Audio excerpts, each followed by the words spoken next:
जय हिंद। स्वागत करते हैं आपका हमारे अपने YouTube चैनल आर्मी तैयारी पर। आज हम सभी आपके साथ Indian army main military police के कुछ प्रैक्टिस सेट्स को लेकर आए हुए हैं और ये हमारा प्रैक्टिस सेट 1 होने वाला है, जिसका आज हमारा पार्ट 1 होगा। टोटल 25 क्वेश्चन हम लोग प्रैक्टिस सेट 1 में करेंगे और बाकी जो 25 क्वेश्चन है वो हम सभी प्रैक्टिस सेट 2 में आपके लिए लेकर आए, प्रैक्टिस सेट 1 के पार्ट 2 में लेकर आएंगे। तो ये हमारा प्रैक्टिस सेट 1 है। इसके बाद हम लोग टोटल 10 प्रैक्टिस सेट करेंगे अपने इस चैनल पर। तो यदि चैनल पे नए हो, हमारे चैनल पे नए हो, तो चैनल को सब्सक्राइब जरूर कर दें और बेल आइकन जरूर प्रेस करें, जिससे आपको और भी ऐसे ही क्लासेस अपनी ट्रेड से जुड़ी हुई, वुमेन मिलिट्री पुलिस से जुड़ी हुई क्लासेस आपको मिलती रहे, प्रैक्टिस सेट्स मिलती रहे और प्रीवियस ईयर क्वेश्चन पेपर्स भी। तो देखिए, इससे पहले हम सभी ने प्रैक्टिस सेट स्टार्ट करने से पहले हम सभी ने Indian army women military police के कुछ प्रीवियस ईयर क्वेश्चन पेपर्स किए हुए हैं। तो यदि आपसे वो मिस हो गए, जो कि इंडियन आर्मी के द्वारा पूछे गए थे प्रीवियस ईयर्स में, तो यदि आपसे उनके क्लासेस मिस हो गए हो तो उनके वीडियोस का लिंक आपको हमारे आई बटन पर डिस्क्रिप्शन बॉक्स में दिया जा चुका है, जहां से जाकर आप Indian army women military police के प्रीवियस ईयर के क्वेश्चन पेपर्स को देख सकते हो। तो चलिए, आज का हमारा जो प्रैक्टिस सेट 1 होने वाला है इसको देखेंगे। इसमें आज हम पार्ट 1 करेंगे, नेक्स्ट डे हम लोग पार्ट 2 लेकर आएंगे प्रैक्टिस सेट 1 का, और ऐसे ही टोटल हम लोग 10 प्रैक्टिस सेट करने वाले हैं। तो देखिए, स्टार्ट करने से पहले एक बार रफली सिलेबस देख लेते हैं। तो देखो, जीके से आपके जो है टोटल 15 क्वेश्चंस होंगे। जीके के बाद आएगा जीएस जनरल साइंस सामान्य विज्ञान, इससे भी आपके टोटल 15 क्वेश्चंस होंगे। और फिर हो जाता है देख लो आपका मैथ से भी आपके टोटल 15 क्वेश्चंस होंगे। और फिर हो जाएगा देख लो आपका यहाँ पे रीजनिंग, और रीजनिंग से टोटल आपके 5 क्वेश्चंस होंगे। कितने क्वेश्चन हो गए?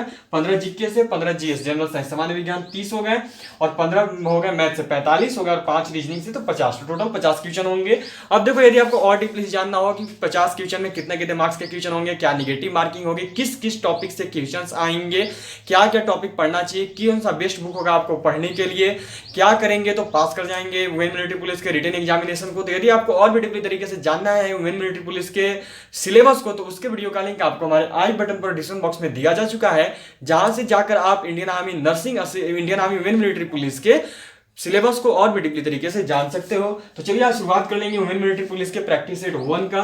तो देखिए, प्रैक्टिस सेट 1 में क्वेश्चन नंबर 1 देखिए, जो प्रैक्टिस सेट है ना, ये टोटली हम लोग के द्वारा डिजाइन किया हुआ है। टोटली इसको हमने डिजाइन किया हुआ है आपके लिए बेस्ड ऑन लेटेस्ट सिलेबस, जैसा कि अभी नया सिलेबस है। तो ये प्रैक्टिस सेट है। चलिए शुरू कर लिया जाए। किस केंद्र शासित प्रदेश की लोकसभा में सबसे अधिक सदस्य हैं? पूछा गया है कि यहाँ पर जो केंद्र शासित प्रदेश दिए गए हैं, इनमें से किस केंद्र शासित प्रदेश की जो है सबसे ज्यादा सदस्य हैं लोकसभा में? ऑप्शन दिया गया ए उत्तर प्रदेश, बी दिल्ली, सी चंडीगढ़, या फिर डी दमन एवं दीव। तो देखिए, उत्तर प्रदेश तो एक राज्य होगी, ठीक है, उत्तर प्रदेश राज्य है। और मैं आपको बता दूं कि राज्यों में सबसे ज्यादा जिस राज्य की लोकसभा में सदस्य है वो है उत्तर प्रदेश, ठीक है। यदि राज्यों की बात की जाए तो राज्यों में जिस राज्य की सबसे ज्यादा लोकसभा में सदस्य हैं वो है उत्तर प्रदेश, और उत्तर प्रदेश में टोटल 80 लोकसभा के सदस्य हैं। उत्तर प्रदेश के टोटल लोकसभा सदस्य कितने हैं? 80 हैं। तो इसलिए यदि राज्यों में चलेंगे तो किस राज्य की सबसे ज्यादा लोकसभा में सदस्य हैं? तो वो है उत्तर प्रदेश, टोटल 80। यहाँ पर हमें लेकिन बताना है केंद्र शासित प्रदेश के बारे में। तो ऑप्शन दिए गए, देखो 3 केंद्र शासित प्रदेश है। इसमें सबसे अधिक केंद्र शासित प्रदेशों में जो सबसे अधिक जिसकी लोकसभा में सदस्य हैं वो है दिल्ली, और टोटल इसके 7 सदस्य हैं, ठीक है। और चंडीगढ़ के 1 सदस्य हैं, और दमन एवं दीव के भी 1 सदस्य हैं। तो हमसे पूछा गया था कि किस केंद्र शासित प्रदेश की लोकसभा में सबसे अधिक सदस्य हैं, तो हमारे यहाँ पे आंसर है बी दिल्ली, और टोटल कितने हैं? 7। तो आंसर कौन सा हो गया? बी।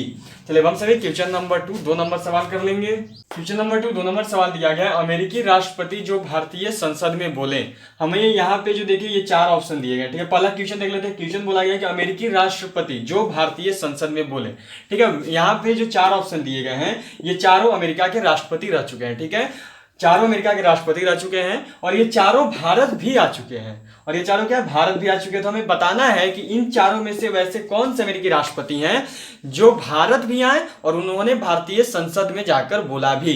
तो देखिए क्या होगा, ऑप्शन देख लेते हैं। Donald Trump, B Richard Nixon, C Barack Obama, या फिर डी डब्ल्यू ब्रूस। तो देखिए, इसका सही उत्तर है वो है बराक ओबामा। बराक ओबामा, अमेरिकी राष्ट्रपति बराक ओबामा जी भारत आए थे और इन्होंने भारतीय संसद में बोला था। और कब बोला था? तो वो बोला था 2010 ईस्वी में, जब ये भारत आए थे तब इन्होंने भारतीय संसद में बोला था।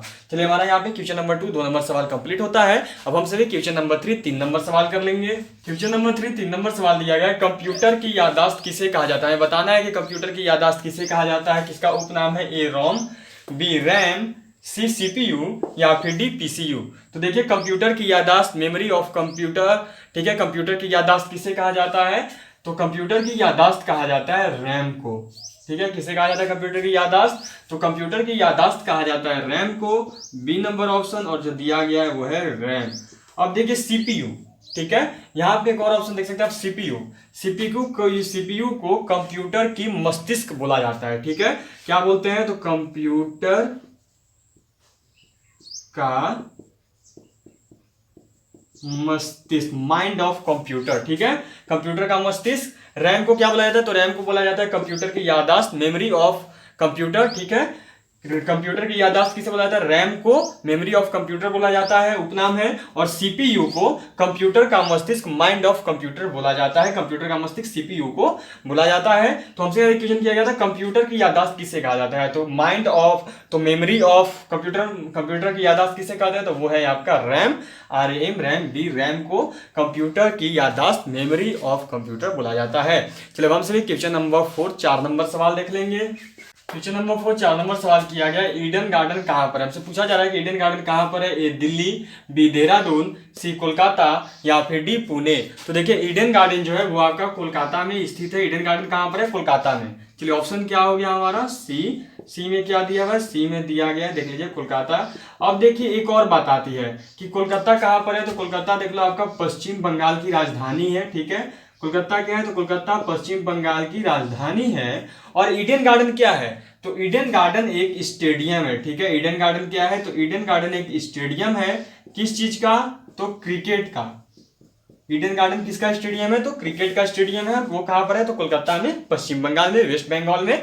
चलिए हम से क्वेश्चन नंबर 5 5 नंबर सवाल कर लेंगे। नंबर 5 5 नंबर सवाल किया गया 2016 2020 विश्व कप किसने जीता था? A Bharat, B Bangladesh, C England, या फिर डी वेस्ट इंडीज। तो देखिए 2016 2020 विश्व कप जो है वो भारत में हुआ था। इसका मेजबानी किसने किया था? तो मेजबानी बोला तो आयोजन, तो मेजबानी किया था भारत ने। और इसका देखिए इसका उप विजेता, रनर अप जिसे बोला जाता है, वो था इंग्लैंड, ठीक है, उप विजेता था इंग्लैंड। और इसका जो विनर था 2016 विश्व कप का वो था इंग्लैंड, ठीक है। विजेता कौन था? तो विजेता था आपका इंग्लैंड। इंग्लैंड ने वेस्ट इंडीज, विजेता कौन था? विजेता वेस्ट इंडीज था, इंग्लैंड उप विजेता था, फाइनल में जाकर हारा था। तो 2016 विश्व कप का विजेता कौन था? तो 2016 विश्व कप का विजेता था 2020 विश्व कप का वेस्ट इंडीज। चलिए हम चलिए क्वेश्चन नंबर 6 6 नंबर सवाल देख लेंगे। क्वेश्चन नंबर 6 6 नंबर सवाल दिया गया WTO की स्थापना कब हुई?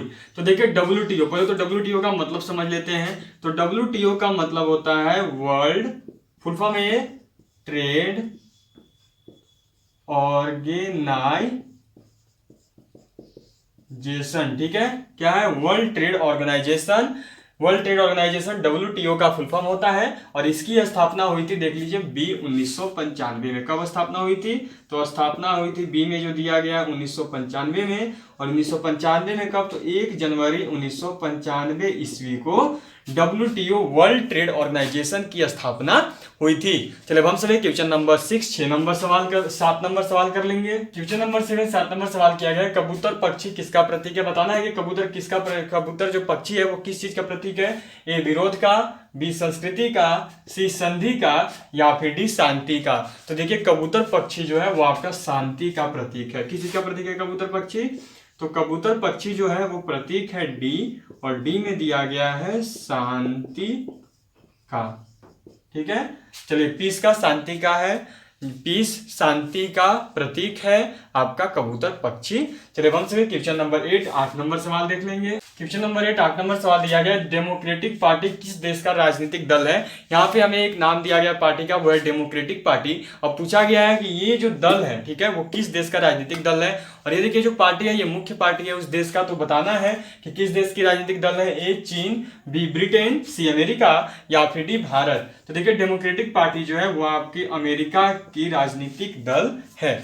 चलिए हम चलिए क्वेश्चन नंबर 9 9 नंबर सवाल देख लेंगे। क्वेश्चन नंबर 9 9 नंबर सवाल किया गया सर्वाधिक निर्वाचक संख्या वाला देश कौन सा है? हमें बताना है कि सर्वाधिक निर्वाचक संख्या किस देश की है। ऑप्शन दिया गया है ए फ्रांस, बी पाकिस्तान, सी चीन, या फिर डी भारत। तो देखिए इसका सही उत्तर है हमारा अपना देश भारत। भारत में सर्वाधिक निर्वाचक संख्या वाला देश है, भारत में सर्वाधिक निर्वाचक है, भारत सर्वाधिक निर्वाचक संख्या वाला देश है। चलिए हम चलिए क्वेश्चन नंबर 10 10 नंबर सवाल कर लेंगे। क्वेश्चन नंबर 10 10 नंबर सवाल दिया गया, सबसे छोटी पक्षी कौन सी है। हमसे पूछा जा रहा है कि सबसे छोटी पक्षी कौन सी है। ए चील, बी शुतुरमुर्ग, सी कबूतर या फिर डी हमिंग बर्ड। तो देखिए जो सबसे छोटी पक्षी है वो है हमिंग बर्ड। सबसे छोटी पक्षी कौन सी है, तो सबसे छोटी पक्षी है हमिंग बर्ड। चलिए हम सभी क्वेश्चन नंबर 11 11 नंबर सवाल देख लेंगे। 11 11 नंबर सवाल दिया गया है कि कागजी मुद्रा सबसे पहले ने जारी किया। बताना है कि निम्न में से किस देश ने सबसे पहले कागजी मुद्रा नोट जारी किए। तो ऑप्शन है ए चीन, बी इंग्लैंड, सी भारत या फिर डी अमेरिका। तो देखिए सबसे पहले कागजी मुद्रा नोट का परिचालन जिस देश ने शुरू किया था वो था आपका चीन। चीन ने सबसे पहले कागजी मुद्रा नोट बनाया था। चलिए हम सभी क्वेश्चन नंबर 12 12 नंबर सवाल कर लेंगे। क्वेश्चन नंबर 12 12 नंबर सवाल दिया गया, भारत के पड़ोसी देशों की संख्या है। पूछा जा रहा है कि भारत के पड़ोसी देशों की संख्या कितनी है, नेबर कंट्रीज कितनी है इंडिया की। ए 7, बी 11, सी 9 या फिर डी 8। तो देखो इसका आंसर मैं नहीं दूंगा, ठीक है, इसका आंसर मैं नहीं दे रहा हूँ। ये क्वेश्चन काफी इजी है, मैं इसको आपको बताने की जरूरत बिल्कुल भी नहीं समझता हूँ। ये स्पेशल आपके लिए मैंने सेट किया हुआ था, तो मैं देखना चाहता हूँ कि आपका लेवल क्या, आप कितना आंसर कर पाते हो। तो इसका मैं यहाँ पर छोड़ रहा हूँ, आप मुझे कमेंट बॉक्स में क्वेश्चन नंबर के साथ जो ऑप्शन आपको सही लगता है वो कमेंट करें और बताएं कि इस क्वेश्चन का सही उत्तर क्या है। भारत के कितनी पड़ोसी देश हैं, नेबर कंट्रीज कितनी है इंडिया की। चलिए हम सभी क्वेश्चन नंबर 13 13 नंबर सवाल देख लेंगे। क्वेश्चन नंबर 13 13 नंबर सवाल दिया गया, जनसंख्या की दृष्टि से तीसरा सबसे बड़ा देश है। बताना है कि जनसंख्या की दृष्टि से तीसरा सबसे बड़ा देश कौन सा है। ए चीन, बी पाकिस्तान, सी रूस या फिर डी अमेरिका। तो मैं आपको यहाँ पे कुछ जानकारी एक्स्ट्रा दे देता हूँ। चीन जो है जनसंख्या में फर्स्ट पोजीशन पर है, पाकिस्तान जनसंख्या में 6th पोजीशन पर है, रूस जनसंख्या में 8th पोजीशन पर है। तो आप बताओ बचा कौन, बचा कौन अब, तो अब बचा अमेरिका।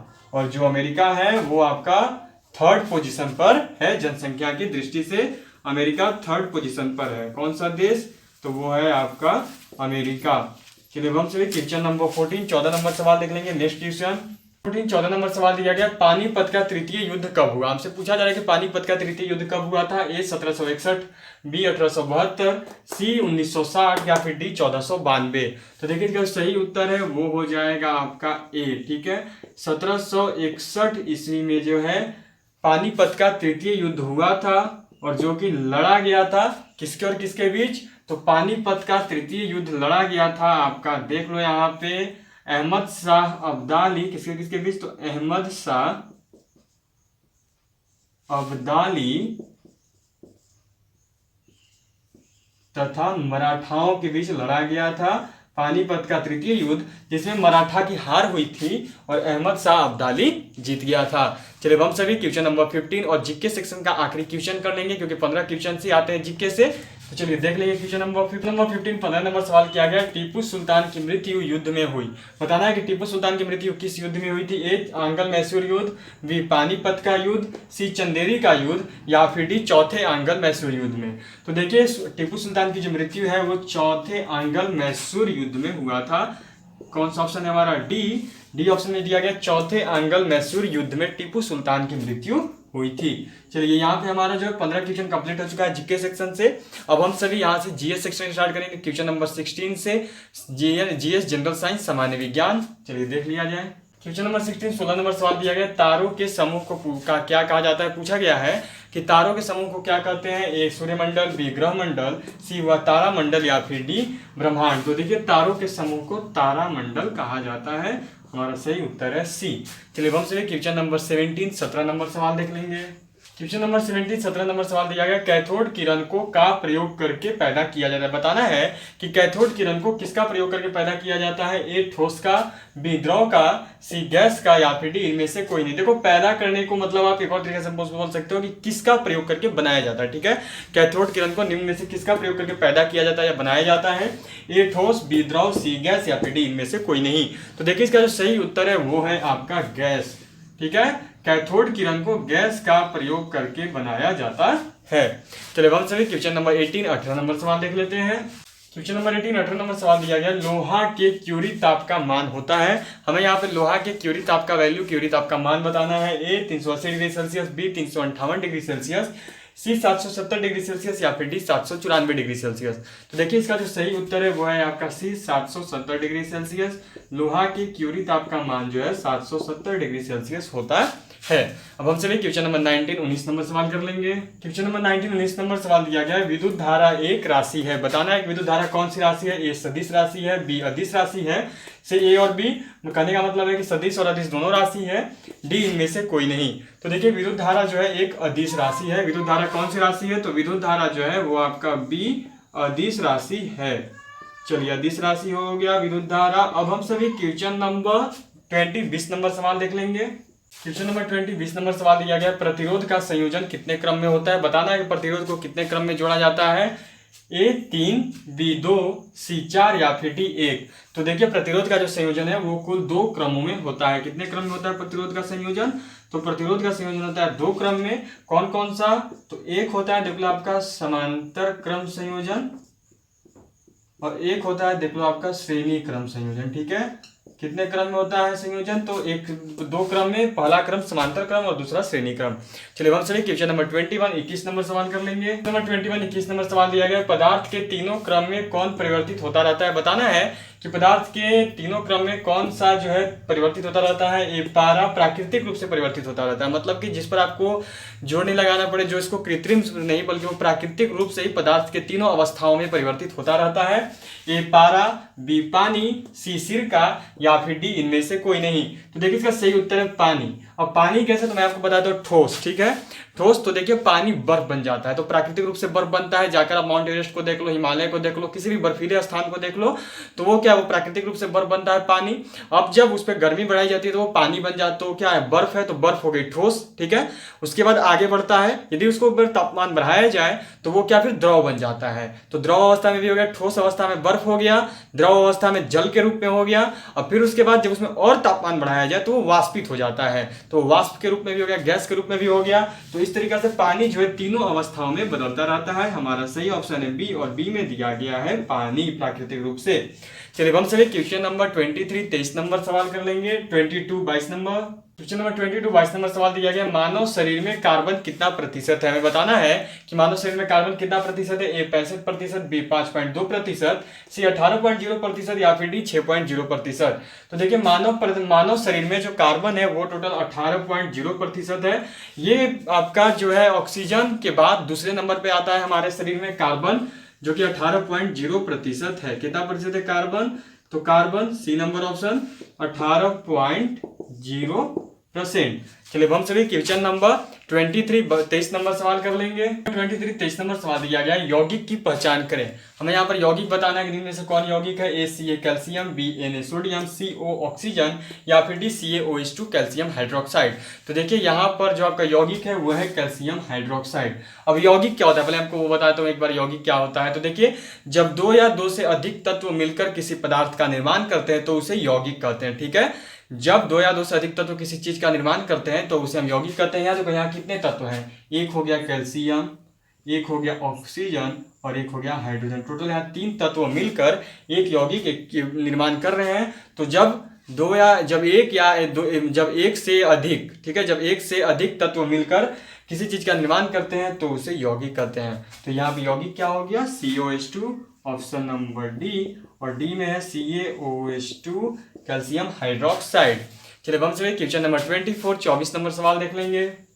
24 नंबर सवाल दिया गया है, द्रव का तापमान अधिक होने पर वाष्पन कम होता है, डी अधिक होता है, सी ए और बी दोनों, कम और अधिक दोनों होता है, डी इनमें से कोई नहीं।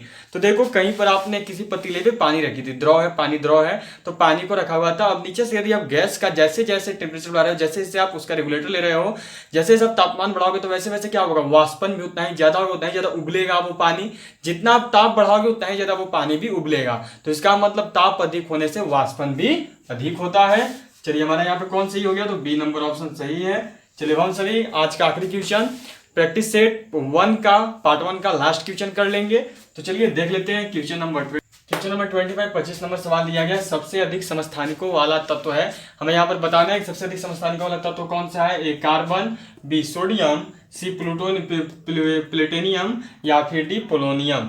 तो देखिए कौन कौन सा ऑप्शन है, कार्बन, सोडियम, प्लेटिनम या फिर डी पोलोनियम। तो देखिए सबसे अधिक समस्थानिकों वाला जो तत्व है वह है आपका पोलोनियम। ठीक है, सबसे अधिक समस्थानिकों वाला तत्व कौन सा है, तो वो है डी, और डी में दिया गया है पोलोनियम। इसी के साथ हमारा जो है क्वेश्चन नंबर 25 और प्रैक्टिस सेट 1 का पार्ट 1 कंप्लीट होता है। अब हम सभी आपके साथ नेक्स्ट क्लास में नेक्स्ट डे आपके साथ मिलेंगे, प्रैक्टिस सेट 1 का पार्ट 2 लेकर आएंगे, जिसमें बाकी हमारे 26 से लेकर 50 तक के क्वेश्चन होंगे। अभी के लिए इतना ही। जय हिंद, जय भारत।